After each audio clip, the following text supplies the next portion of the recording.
Good evening, everyone. It is 7:03. I would like to go ahead and call our November Charles Village Civic Association General Membership Meeting to order.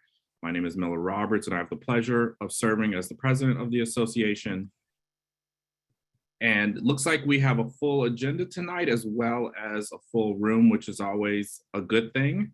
And I look forward to a civil discussion this evening for the topics that we have listed. We're going to start this evening with a brief discussion, and brief being 15 minutes, and an introduction from Dr. Branville Bard Jr., who is now the Vice President of Public Safety for Johns Hopkins University. I am going to turn the floor over to you, Dr. Bard. I will be watching the chat so that when we get to the opportunity to ask some questions, I can present those. We also, our membership is accustomed to unmuting when we have the opportunity, but I know we won't be able to get to all of the questions this evening, so we may have to record some questions and then get them to you for later response. But thank you for being here this evening. Welcome to Johns Hopkins University. The floor is now yours. Thank you, sir. Good evening, Mr. President. It's a pleasure to be here with you tonight. So my name is Branville Bard. I'm the new Vice President for Public Safety here at Johns Hopkins. As Vice President for Public Safety, I'm responsible for all safety operations at Johns Hopkins campuses and hospitals around the world. It also means that I'll eventually lead the development of the Johns Hopkins Police Department.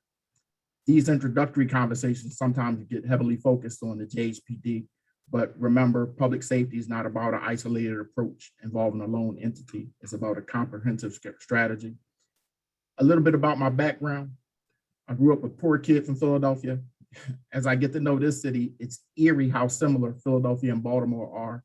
The many changing neighborhoods, the row houses, the challenges are mostly the same. I'm in my 29th year in law enforcement and public safety. I've led 2 law enforcement agencies. Most recently, I served as the police commissioner for the city of Cambridge, Massachusetts. Just prior to that, I was the chief of police and director of public safety for the Philadelphia Housing Authority. But I began my career with the Philadelphia Police Department, which is the 4th largest police department in the country. And I retired at the rank of inspector, which is the equivalent to lieutenant colonel here in Maryland. I have quite a bit of experience in and around university and health system environments, both in Philadelphia with Temple University and Temple Medicine, and in Cambridge, where we have 6 colleges and universities, Harvard and MIT being the 2 that stand out, and 3 hospital systems. So I'm very familiar with the safety challenges that we face in each of those environments and in the surrounding communities. You'll find I have a long history of working with communities to reduce violent crime. For me, earning the community's trust has always been about employing protective strategies. I have a history of creating environments that won't tolerate mistreatment or abuse of people. I have a history of enacting policies that reduce the potential for other harms that public safety efforts can contribute to. And that's one of the things that made the opportunity to come here and lead public safety at Johns Hopkins attractive to me, because it was clear when I spoke to the administration here at Hopkins that they viewed their own well-being as inextricably linked to the health and well-being of Baltimore. And that was very attractive to me. You'll find that I've been a strong advocate for police reform and progressive approaches to public safety that actually reduce harm. I'm proud that as police commissioner in Cambridge, I implemented many protective strategies. I onboarded the department's first child psychologist to run our Safety Net Collaborative, which was a program that deflected young people away from the juvenile justice system, because the research showed, and we knew, that every time a young person touched the juvenile justice system, that they were 7 times more likely to interact with the criminal justice system as an adult. So it just made all sense that we did everything in our power not to put them in contact with the juvenile justice system in the first place. I started the Family and Social Justice section, where we employed licensed clinicians and specially trained police officers to help us better serve and protect our vulnerable populations. That's our young people, our seniors, our homeless, and those suffering from mental health and substance use issues. I've always unapologetically believed that the majority of individuals who we encounter in public safety and law enforcement are better served through a social justice approach than through traditional criminal justice approaches. And that's even when criminal statutes are violated. I onboarded the department's only recovery coach to help those suffering from substance use issues. I started our procedural justice section to identify and eliminate racial profiling. I put a civilian in charge of the unit that investigates complaints against police. That went a long way to improving our legitimacy in the community. And because of my progressive approach to public safety, as police commissioner, I was tasked with leading the emergency homeless shelter task force when we had to declutter existing shelters due to the COVID pandemic. And you'll find that I've implemented and been supportive of many other protective strategies. I have been and I'll continue to be sensitive to issues that foster the most distrust between police, public safety, and marginalized communities and communities of color.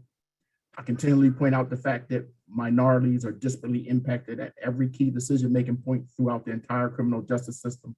My scholarly work is focused on creating metrics to identify racial profiling. As a racial minority myself, I'm keenly aware of the problems in policing and public safety because I've suffered through them. So it should come as no surprise that I've devoted substantial time working to eliminate these problems. So you'll find I'll bring an academic and a practitioner's approach to addressing these problems. But I'm also a pragmatist, and I believe that policing will always be a necessary part of public safety. So I take what I feel is the more practical approach to limit opportunities for harm through increased accountability. As a pragmatist, I think we all know that not much gets done if people don't feel safe. And we can't turn a blind eye to the fact that Johns Hopkins does have significant and serious issues with violence on and around our campuses. As much as we would like them to be, our campuses aren't immune to the same violence that we've recently seen at other local universities. But the reform-minded practitioner in me is excited about other possibilities because I truly believe that you've created and passed the most progressive accountability police legislation in the country. So rather than focus on those practical issues related to crime, I focus on those positive aspects. I think the legislation makes the JHPD the model in public accountability. I think society is going to benefit from it as more and more agencies adopt these systems of accountability. You have the JHPD Police Accountability Board, which is a guide arm in policy and practice. JHPD won't have state immunity protections that apply to municipal police departments here in Maryland. That in and of itself raises the cost of bad behavior. The state mandated complaint process applies to the JHPD. The JHPD also has to fall under the jurisdiction of the Baltimore City Civilian Review. And now there's also an opportunity for civilian control of the Johns Hopkins Police Department Disciplinary Hearing Board because of the repeal of the Law Enforcement Officer Bill of Rights. I know that the Hopkins community is going to benefit from increased response times, increased engagement, and increased systems of internal accountability. And you'll find that I'm fully supportive of honoring the commitment to the pause. But I do believe that the creation of the JHPD is a vital part of what's already a comprehensive strategy. I find that my early introductory conversations have been dominated by those who are singularly focused on the creation of the JHPD. That's why I just reiterate that public safety is not about an isolated approach involving one entity. To be optimal, public safety has to be this comprehensive interdisciplinary approach where you have police, community, behavioral health professionals, advocates, and many others involved using tailored solutions that fit that community. You'll find Hopkins is fully invested in these alternative responses with the creation of the JHU Innovative Fund for community-led safety efforts, providing financial support to focus deterrence, which is the mayor's group violence reduction strategy and ROCA. And Hopkins also has created its own JHU behavioral health crisis support team. For me, I've realized that community engagement is always vital. That's why I've announced my intentions to re-engage the JHPD Accountability Board. They're a diverse group with diverse opinions, and my goal has been to listen and learn from community members, including those who oppose the establishment of the JHPD. I've met with many groups and individuals, and I just want to assure you that the community will have frequent and continual opportunities for input. I know that as Vice President for Public Safety, my job is to ensure that we make all of our campuses and hospitals safe, but also welcoming to all. I have a long history of doing that and adopting unapologetically protective practices. And Mr. President, I'm happy to answer any questions that you might have. Okay, thank you. I'm going to see if we have questions from our membership. And per usual, I'm going to ask everyone to govern themselves accordingly and take yourself off mute if you have a question.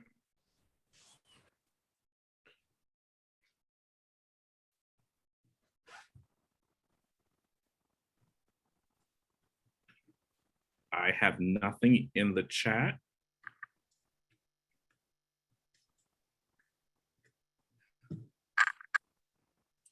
So I'll ask a question. Obviously, the dialogue between the Johns Hopkins University public safety and the community is important.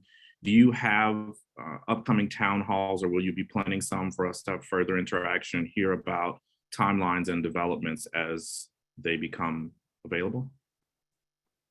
Yeah, thanks for that question, Mr. President. And yeah, there is, right now, I've been focused on meeting individuals and coming to your forums.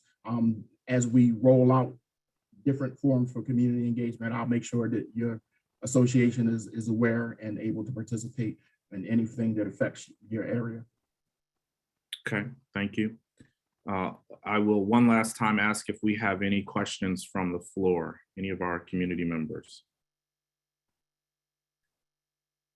Okay, so we have a question in the chat.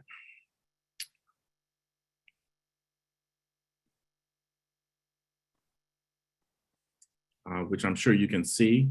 I think this question has been asked before in some other forums, and I'll allow you to answer that. Oh, hold on, let me get the chat up, sir.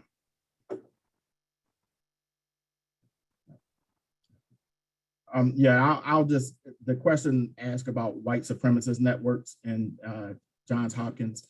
And my answer is that anyone found to have violated Johns Hopkins policies and standards will be disciplined appropriately.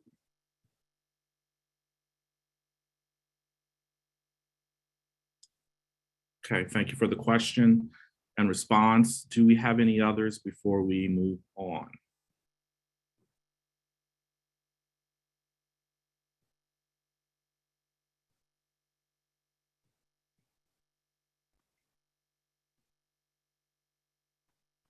I think we have 2 follow-ups from the same individual. If you want to just piggyback on that. My answer would be the same. Anyone found to violate our policies, our standards of conduct is going to be held accountable and disciplined accordingly. Okay, and I'll close with this one question. I do appreciate your time. As community members present questions to our organization, what is the best way to get them to you? Sir, you can email them to me. You can invite me back to any one of your forums. If you email them to me and you want a written response, I'll provide that. I appreciate that. And I typically send my questions through Jennifer Milkey. And Jennifer, can I continue that same process? Okay, yeah, that I just find that if I go through one channel, it sometimes even keeps me under control. So I appreciate you. We're going to move on to our next topic and look forward to having you back to talk about public safety from the standpoint of Johns Hopkins University in the very near future. Thank you, sir. Look forward to meeting you again, sir. Thanks. All right, I'm going to move on. I'm not sure if anyone from the 12th district has joined yet. If not, we will do as usual and come back. Councilwoman Ramos, I know I saw you there. Did you have any updates, announcements, things that you wanted to discuss?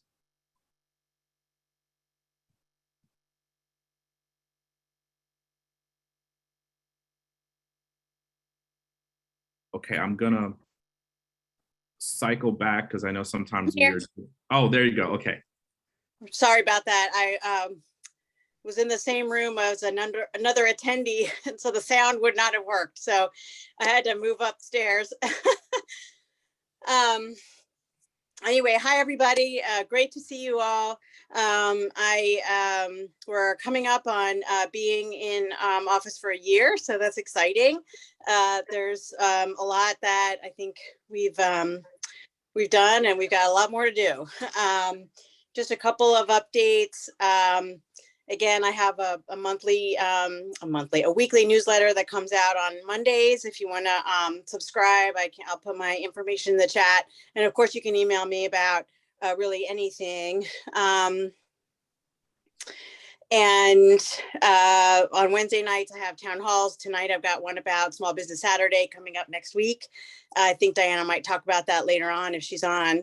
But we're very excited to have, I have two business areas. Well, I have a lot of business areas, but two are doing Small Business Saturday work in Hamden and also on Greenmount Avenue. So that's very exciting as well. Our blue recycling bins are coming to Charles Village probably in January. So just so you know, there is a link on the DPW website that would, tell you exactly, but last I looked, we're getting ours in January. So that's very exciting. As we've got two more council meetings before the holidays. And so our meetings continue to be virtual. We're hoping to be back in City Hall in the next hopefully in January, but I guess we'll see what happens.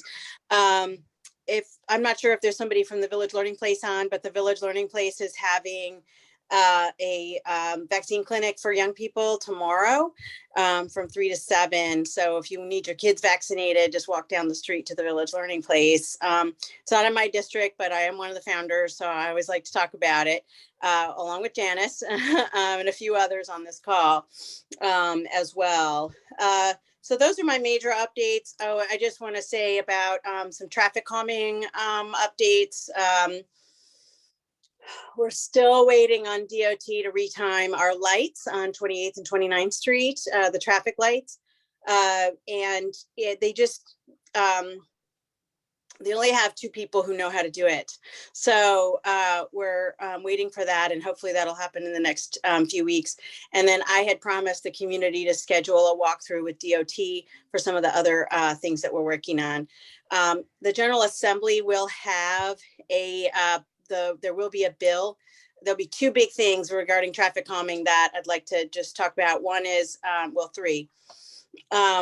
One is that in the General Assembly, there will be the bill that will allow the city to lower the speed limit a lot better than just doing a big engineering study. So we could use your help on that. As soon as I get the number, I'll let you know. And also we're trying to get more funding for the infrastructure bill. Will have funding for some traffic calming, but we need to get some consistent and sustainable funding. And so getting more share of the highway user fees, which comes from the gas tax. We used to get 15%, now we only get 7.5. And so we need to get that up. So when that happens, we can certainly get your thoughts on that and your advocacy to make sure that those 2 bills pass. I just had a hearing on a bill to take away peak parking restrictions from 33rd Street and Greenmount Avenue and every other major corridor in my district.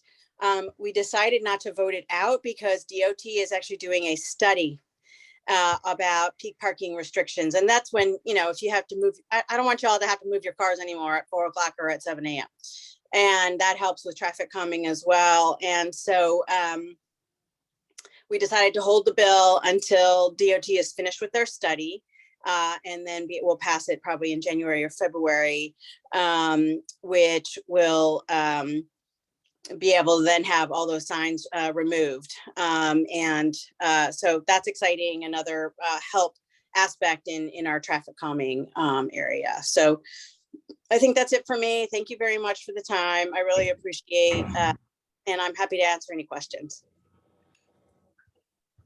I'll just ask a really quick question. When we have our January general membership meeting, would you, maybe we could go through, I know that we got a group together towards the end of the summer and we came up with a bunch of low hanging fruit traffic calming. And I guess it'd be good to just kind of go through and see what we can mark off as done and what we need to pick back up in the spring, because I know that some of the things have to go on hold due to weather. So I think I'll remember to put that on the agenda, because I think the body as a whole would love to hear about the accomplishments and things that we need to continue to work on. Yeah, that's a good idea. We need to keep that going. Oh God, it just doesn't work. Dovetails with the General Assembly session, so we'll know more about those bills and things too. So I think that would be important to continue to get people's attention on, because at this point, some of the things that are on that list are waiting for resources. So that's part of it as well. Mhm. Okay, great. Thank you. Any other questions? Councilwoman Ramos, Yes, sir.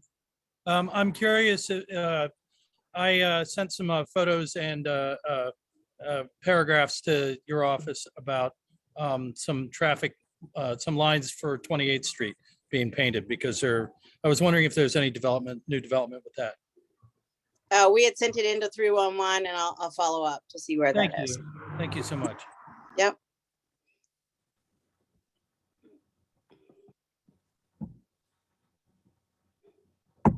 Okay, well, thank you for your time as usual. I'm going to move on. I know that I saw Leah Lynch from the mayor's office here to see if there are any announcements or things that we should know about. Hello, everyone. No, I do not have anything from the mayor's office at this moment. I apologize if my background is a little noisy.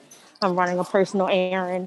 But no, I do not have anything today from the mayor's office. However, I do have, even though it's not specific to the immediate area, but I'm quite sure you all heard of the unfortunate fatal stabbing of the woman from Southern Baptist. And so they're going to be having in District 12 tomorrow from 5 to 6. They're going to be having a community walk as well as the church is going to be also having a prayer vigil to follow. So if anyone wants to join that, that's tomorrow at Southern Baptist, 1701 North Chester Street from 5 to 6. Immediately following will be a prayer vigil. And that's all that I have today. Thank you very much. And no apology needed. We all have lives and have to fit these things in. We appreciate that you were able to squeeze us in. Do I have anyone from North? Oh, I'm sorry.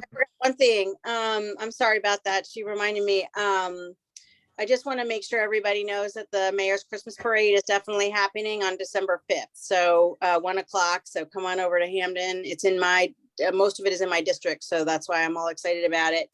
And then the 34th Street lights are back up at the end of the weekend, next weekend. So last year I was not excited about having everybody gather, but this year you definitely should. So just certainly be cautious and keep your masks on, but we'd love to see you all out on those holiday exciting events happening in the district. That's it. Thanks. Okay, thank you. Anyone have any other questions or anything for Leah Lynch? Okay. Do we have Northern District on the line? Okay, I know there are other meetings in the district, so I'll come back to that. And we are now down to CVCBD. Christina and Ron, the floor is yours. Mr. President. I am gonna start off first. Ron, you're welcome to join in if you have anything you'd like to add. But I just wanted to let everyone know, one, if you're not currently following us on any of our social media, I ask that you do on Instagram and Facebook primarily. And then also, if you go to our website, www.charlesvillage.org, you have the right website, first of all, because it'll look different. We did some upgrades. We made some changes. I think it looks great, but I'm still encouraging folks to go on and let me know if there's anything that's missing. One new thing is our dashboard for our safety and sanitation data. Thanks to our intern with Johns Hopkins and the Center for Social Concern, our student did a wonderful job putting together a dashboard to display our safety and sanitation data, and just interested to make sure that folks feel like they can access it and actually utilize it. There's a place where you can share and download the data, so feel free to use it as you see fit. But just encouraging folks to go on there and take a look, and please send me any feedback if you have any questions or are interested in finding out where you can find any additional information. But in addition to that, we are still collecting feedback from our safety survey. I will make sure to put that in the chat. We're up to almost 100 responses, which is clearly not reflective of the entire district and is not quite the sample size that I am looking for. It's also not reflective of our demographics. So we have some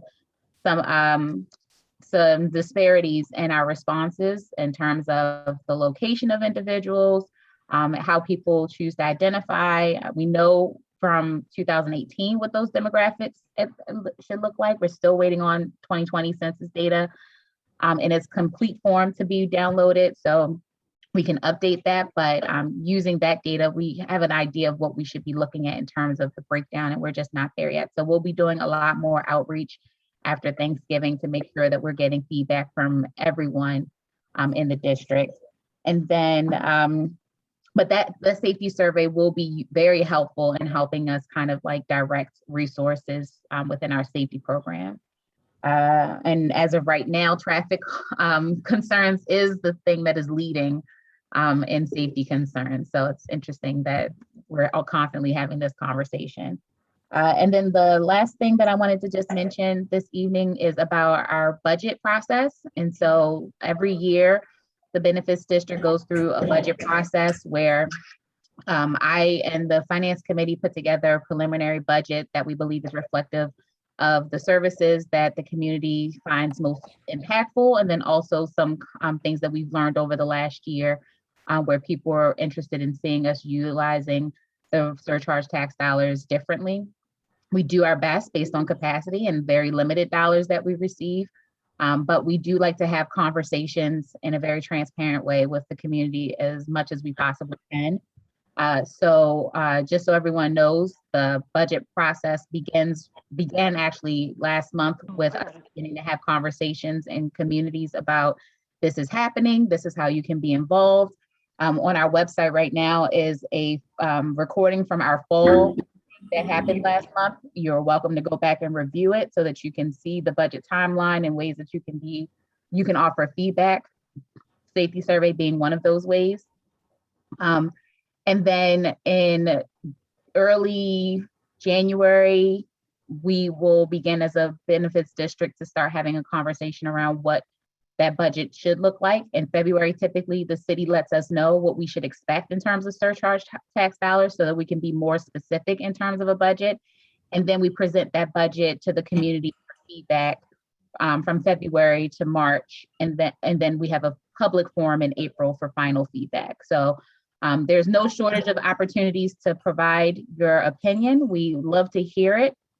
And there will also be another survey. Sorry, I know people are surveyed out, but there'll be another survey to collect that feedback as well, just so that we're making sure that we're keeping all that information in one location. And you're not saying it's one person and it's not getting back to all of us so that we can make a decision that's really rooted in people's desires. So just wanted to put that out there so everyone knows that that process is beginning and that we're looking forward to hearing from as many people as possible about how they think we're doing in terms of our services. And then if there's anything else that we realistically can do to kind of change up those services more reflective of what the community desires. So that was it for me. Thanks, Christina. Ron Brooks here. So just one thing. If you're seeing streetlights in the neighborhoods that appear to be emitting purple light, that has nothing to do with the Ravens. Those lights are malfunctioning. So if you could either contact BGE directly or get a hold of me, I could go ahead and make that happen. But these lights need to be replaced. So just give me a call or shoot me an email. Let me know where they are and I can make that happen. Thank you. Thanks, Ron. Did you want to speak to any other safety issues in the community or? Yeah, the only other thing I would suggest, and it's that time of year when we're having folks get more packages delivered to their homes. It's a great time to start knowing who your neighbors are. Maybe have them assist you with collecting some of these packages. Also, the Safeway has about 40 lockers from Amazon in the store. And I'm pretty confident that those lockers are being underutilized. So if you could, utilize those lockers, that I'm sure would be a great help.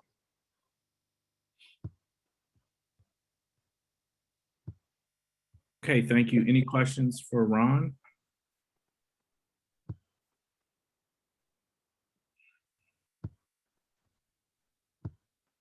All right, well, thank you both. We'll move on. Janice, we always include a little bit about membership. And I appreciate it. Thanks, Miller. Just wanted to remind everybody, if you are annual dues paying members, that your renewal letters, you will probably receive a letter within the next 2 weeks inviting you to renew your membership for next year. And we have several different membership levels, but the only ones that we're really going out on a periodic basis are those annual memberships. And the good news is the dues have stayed at $15, and that gives you membership for this membership year, which started on October 1st and runs through September of next year. And I noticed a lot of new names on the attendance tonight, and hopefully some of those people will also want to join. And there's a couple of ways to do that. The Charles Villager, the holiday issue, is actually just on the streets this week. So hopefully it's been delivered to your home. And if it hasn't, there's lots of copies at Streets Market that you can pick one up there. And in that excuse me, in the Charles Villager is a membership form that you can complete and just send to me with your check for $15, and you'll be good to go.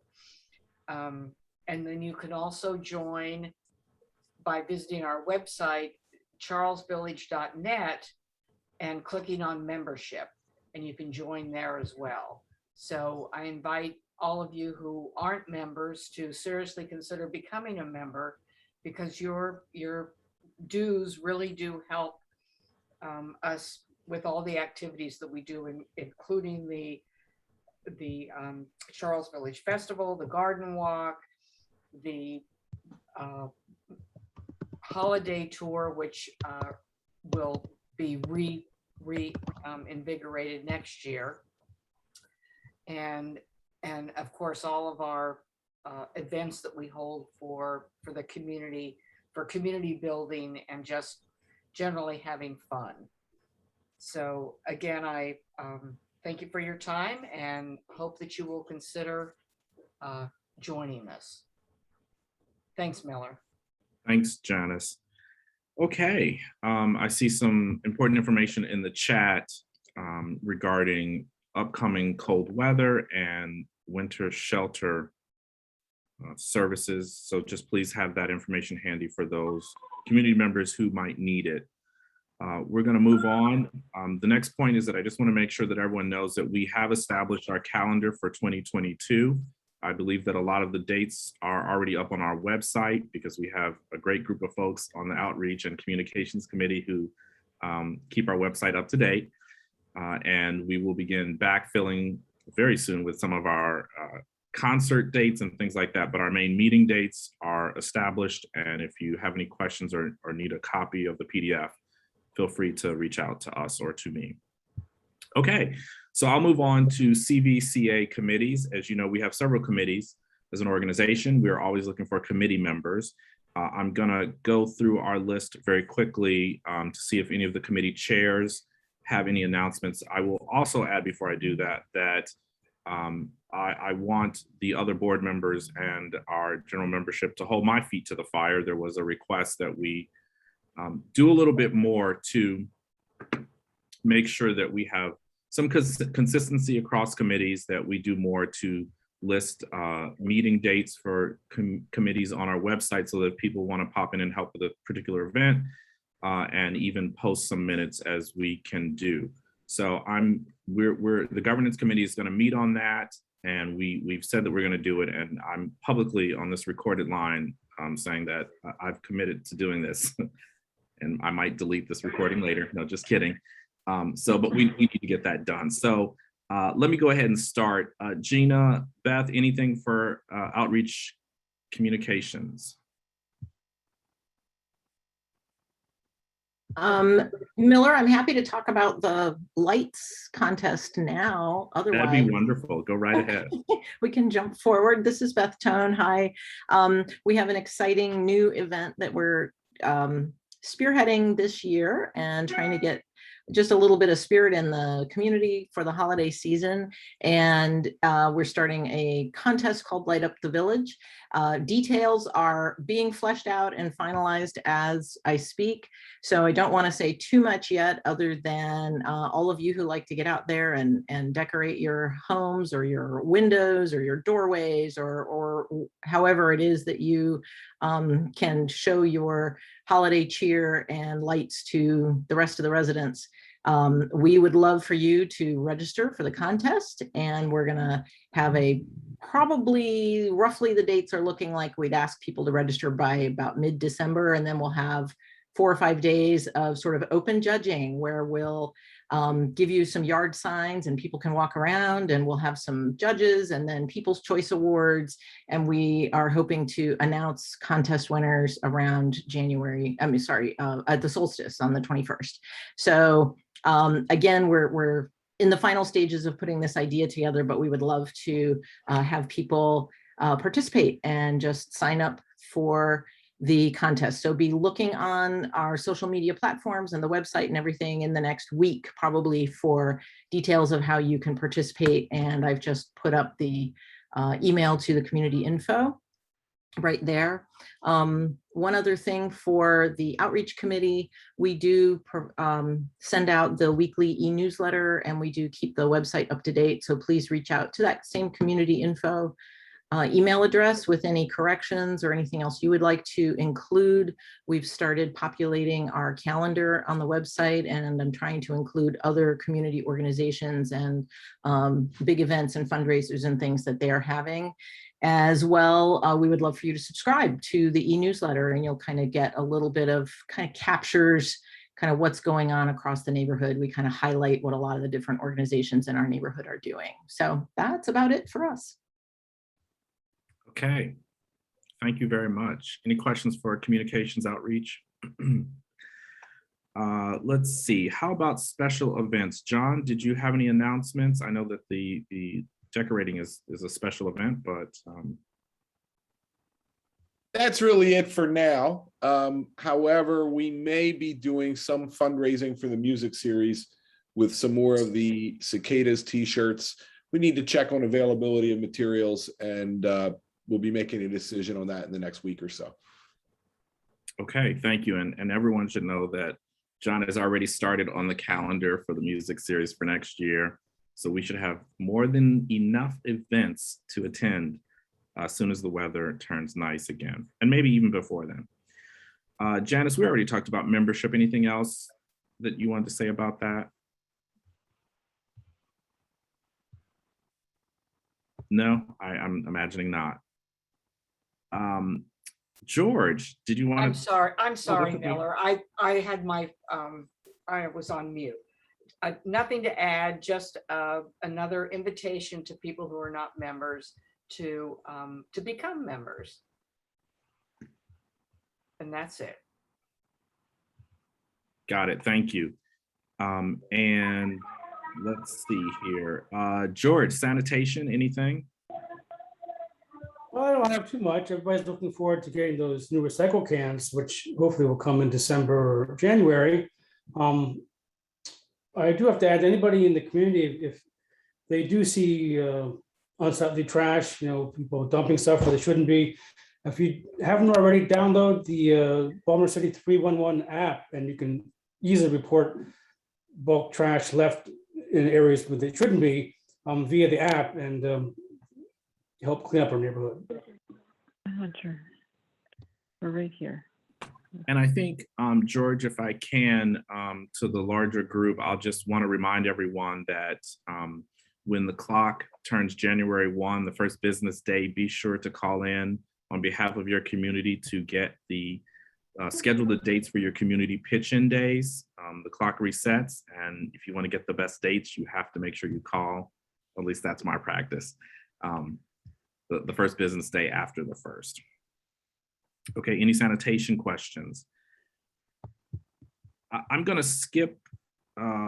We have land use and the North Charles Village Plan Urban Development Committees that are chaired by Sandy Sparks, and she is not with us this evening, taking care of some personal business. But just to say very quickly about the Land Use Committee, it does meet monthly. We are always looking at things that are happening in the community relative to zoning and violations. So we will, again, make sure that we get information on the website and know how to, get in touch with Sandy if you want more information about those communities. We have a traffic calming committee that is not officially one of our committees, but a standalone committee that goes across several neighborhoods, and it is chaired by Jennifer Weeks, and we're all very active in that. If anyone would like to get in touch with Jennifer about joining or working on that committee, I feel like everyone does their part to make sure that we're recording things and asking for traffic calming measures. So we will continue forward with that. There is a committee, the nominating committee, that really is in hibernation until we get closer to the time for us to elect new board members, and Janice is chair of that committee. And when we get to that time of the year, she will call for people to join that committee as appropriate. And then the last one is the safety committee that's chaired by myself and Brian Beverly, who's on the line. Brian, did you want to talk about safety committee at all? Good evening, everyone. We're looking for folks who are engaged in the welfare committee. Certainly, just as a reminder, to kind of dovetail into what Christina and Ron said, as we reach this holiday season, we want to encourage everyone to be wise and be safe. If I may use some alliteration, don't leave your valuables visible in your vehicles. The things that look good to you, that cause you to purchase them, will also entice someone else to steal them. Also, in terms of your housing situation, in terms of if you live in a neighborhood where you have porches and your neighbor has a delivery made on the porch and the delivery person left that package in plain sight, please be nosy enough of a neighbor in order to go over and push that package to the side. As always, we encourage everyone, please establish a neighborhood email list such that everybody in your block, you can contact everyone by telephone number or by email. These are the microcosmic level types of actions that we can take to make ourselves better as a whole. So we encourage everyone to please, if you don't want to participate in general, because you may already belong to 10,000 things, and certainly we're open to your ideas, if not your active participation. Thank you very much. Thank you, Brian. I'll just say that the safety committee tries very hard to coordinate our efforts with Ron Brooks, with CVCBD, so that we're working in concert with one another and making really good use of our time. But we always would like to have more voices on that committee. And we'll also be taking a close look at the survey that's being done by CVCBD. Okay, I don't think I missed anyone. Those are our committees. Miller, yes. Can I ask a question regarding safety? Sure. Earlier, I think last week, in the middle of the day, I got a knock at the door from someone that was trying to connect me with obtaining a security camera that he claims is free. And I was just like, I'll just take the piece of paper, have a nice day. Miller, you're smiling, so I think you might know what this is about. Could you share out what you know about this? And I wonder if just more generally, if maybe this is something we would want to disseminate disinterested information about, to the community.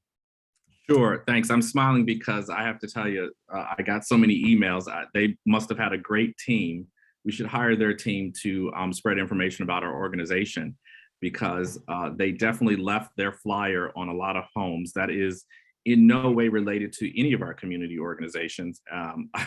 it's one of those things where if it seems like it's too good to be true, it is.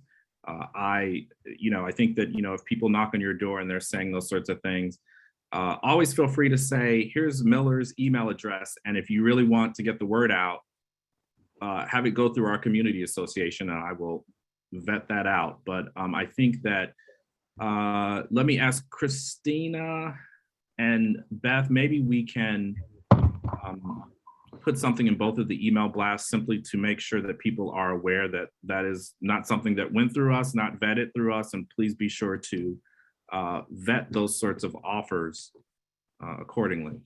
Is that possible? Absolutely.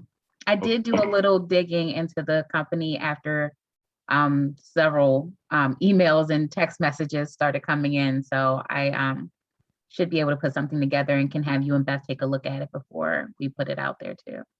Awesome. I think that'd be great. Thank you for raising that point. Anything else for safety? Okay, we've already talked about the holiday decorating contest. Any other new business? I'll say new business announcements. Christina. Yes, I see Matt is here, so I don't want to steal any of his thunder, but was just going to mention that tomorrow there are two matters on the liquor board that affect this community tomorrow. One is just a request for a liquor license for the it's the old Parts and Labor building, John Brown Butcher, I think it is. So there's just a request for the liquor license over there. But then there's also, just so everyone knows, because I know this is an excellent business that we would be sad to see the family members go, but Charles Village Discount Liquors on next to our office in 2400 block of St. Paul Street is looking to transfer ownership. The father is transferring ownership to a new owner not associated with their family. So talk to Chris in there, and not sure exactly when things would take place, but just wanting everyone to be aware that we won't have our same group of family members behind the counter and working in that store after a while. And I know they've been excellent community partners and they've supported the Civic Association. So just wanted to make sure that that was also highlighted today. Christina, thank you. I know I had asked about that Charles Village Discount Liquors, and thanks for finding out that it's not being transferred to a family member. I guess now I'm interested to meet the new owner, and I'm curious about hours because, they had very limited hours, which I think worked well with the community. Okay. Matt, you are on the line. Hello. I guess my question is, it sounds like I need to be at tomorrow's hearing. That would be my guess. It's a little late in the game. This one I wasn't on my radar because I figured I would have heard something from you all if it was a concern, because you're one of the neighborhoods that's on top of things. But that said, it might be worth going to the hearing saying, from the community, we'd like to meet with them. It could be that if you want to do an MOU or hours or something, that the board will say, maybe approved with the conditions that they meet with the community or something like that. So yeah, I'm not sure. What hours were you looking at? Or well, right now I think they're noon to 8. Oh, wow. Okay. It's a very, and I think that keeps things. We can offline this discussion. I Sure. need to, I think we all assumed that this was a family transfer and didn't pay as close attention. Let me get with some of the board members and see what we should do. We're just for everyone on the call, we've always been able to speak with new owners in this situation and just kind of see where they're headed. And it allows us to kind of head off some stuff. So let me see what we can do about that. Okay, anything else from you, Matt? Nope, just popping in to say hi. Haven't been to one of your meetings for a while, and all my information is on the chat there if anybody needs anything. Thank you, we appreciate it. Thank you. Any other announcements? I have one from Sandy. She's just reminding everyone to please complete the circulator survey that is currently open. We will promote in our e-newsletter with the link. The survey closes on November 30th. They're asking about the circulator service.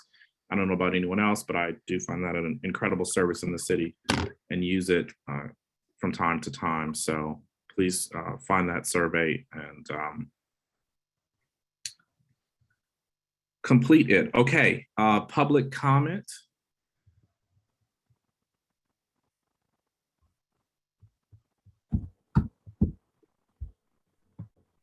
Okay. Our next general membership meeting is January 26th. I would just like to wish everyone a healthy and safe holiday season as we are entering into the season next week, which seems kind of surreal. And someone has put the circulator survey in the chat. It's 7:53. This has probably been our one of our shorter meetings. And I appreciate everyone for attending tonight, being organized and having a civil discussion. I look forward to seeing you around the community during the holiday season and then on January 26th, and we will take a look to see if we will be back in person. If there is nothing else, I will go ahead and adjourn this meeting. Have a good night, everyone, and we'll see you soon. Good night.